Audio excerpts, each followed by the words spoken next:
The show's producers were thrilled. Larry was thrilled. There was talk of offering him more episodes, maybe a job on the writing staff. Things were finally turning around. Then the show got canceled. Larry sort of unraveled after that. A new agent who'd been interested lost interest. Other hoped-for writing jobs either failed to materialize or went south due to personality conflicts or were illusory to begin with. Larry started drinking more, smoking more, sleeping less. His health, as if this were possible, got even worse. His shrink was forced to hospitalize him again. Finally, after 16 years in Hollywood, Larry came to a decision. When I saw him at a coffee shop soon after he got out of the hospital, he told me that he was going home, back to Brooklyn. He was giving up. A few weeks later, after having sold his precious books for traveling money, he climbed into his beat-up Ford station wagon and headed east. We heard stories about him from time to time, that he'd gotten into huge fights with his family back in New York and had moved upstate. The occasional postcard announced he was working at a deli somewhere, or selling t-shirts at Mystic Seaport, or tutoring high school kids in New Haven. Then, a couple years later, I learned that Larry had gotten married and had a kid. He was working in a factory in some small town in New Hampshire. His father back in Brooklyn had died. His mother had moved in with his sister, and apparently nobody was speaking to anybody.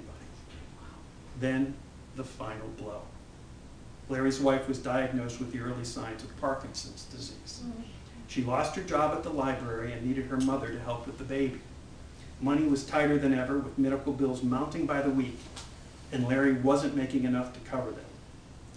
What happened next is the reason I wanted to tell this story.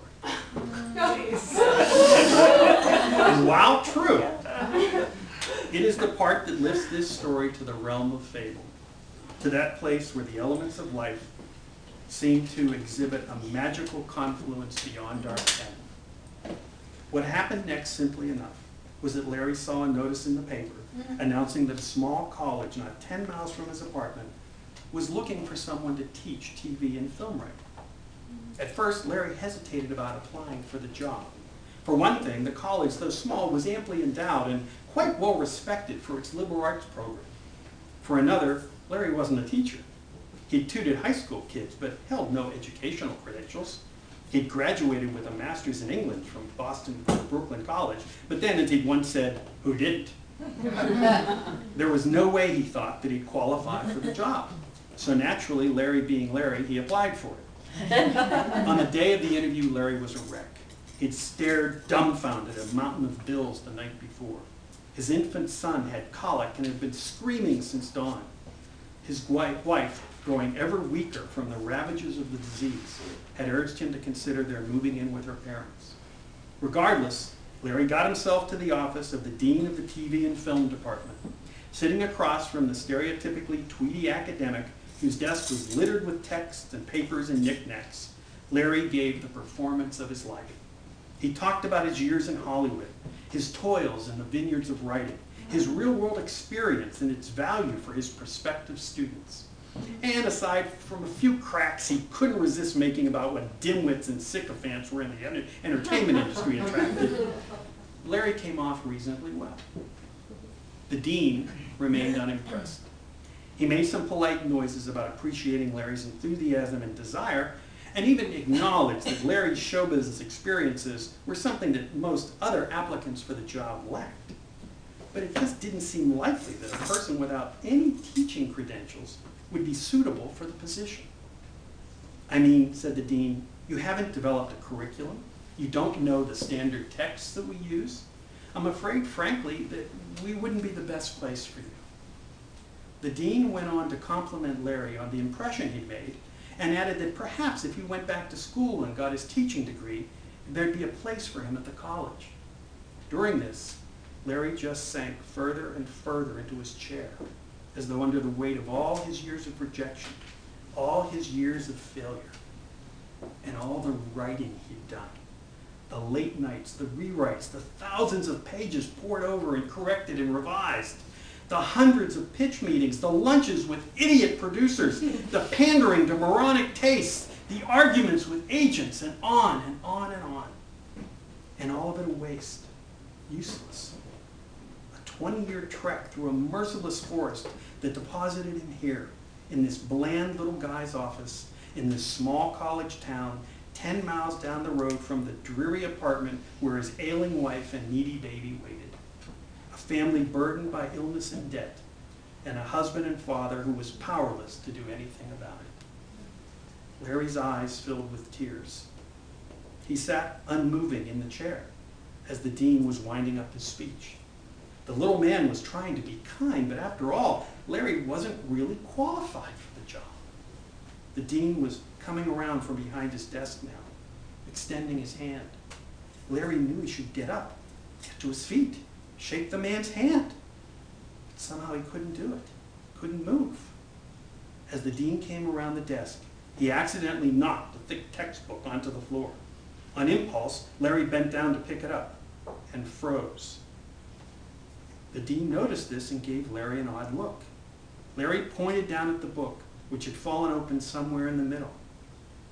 "What is this?" Larry managed to say, though he was having a hard time forming words. "The book? It's our standard 5-year text on TV script writing." "TV writing?" Larry said. "Why, yes, those are samples from produced scripts, writing exercises, you know." "Yes," Larry said, "I do know." He picked up the book and showed the open page to the dean. Indicating with a finger, Larry read a passage from the book praising the sample TV script used in this particular lesson. The reprinted scenes were considered classic examples of sitcom pacing, structure, and humor derived from character. "Do you know these scenes?" the dean asked. "Yeah," Larry answered. "I wrote them." The dean stared over Larry's shoulder at the open pages. The TV script that the textbook used as an example of the best of its kind was Larry's one script he'd done for the Norman Lear sitcom. When the dean looked up from the book, he saw the tears rolling down Larry's cheeks. And in that moment, the dean did something neither he nor Larry could ever have predicted. He offered Larry the job right on the spot. In the succeeding years, Larry became one of the school's most well-respected teachers. He also became embroiled in faculty politics, made his usual quotas of enemies, and generally became a character on campus. He wrote scathing pieces in the local paper about state politics, the sorry situation in higher education, and his overall dissatisfaction with just about every element in contemporary life. He debated students in lecture halls, colleagues in faculty lounges, and townspeople in bars. He wasn't short. Today, whenever he tells the story of what happened that day in the dean's office, Larry refers to it as the time when his writing saved his life. When a nearly forgotten script, the product of years of struggle and misfortune, of rejection made only the more painful by momentary glimmers of hope, reached out of the past as though with a will of its own to validate him.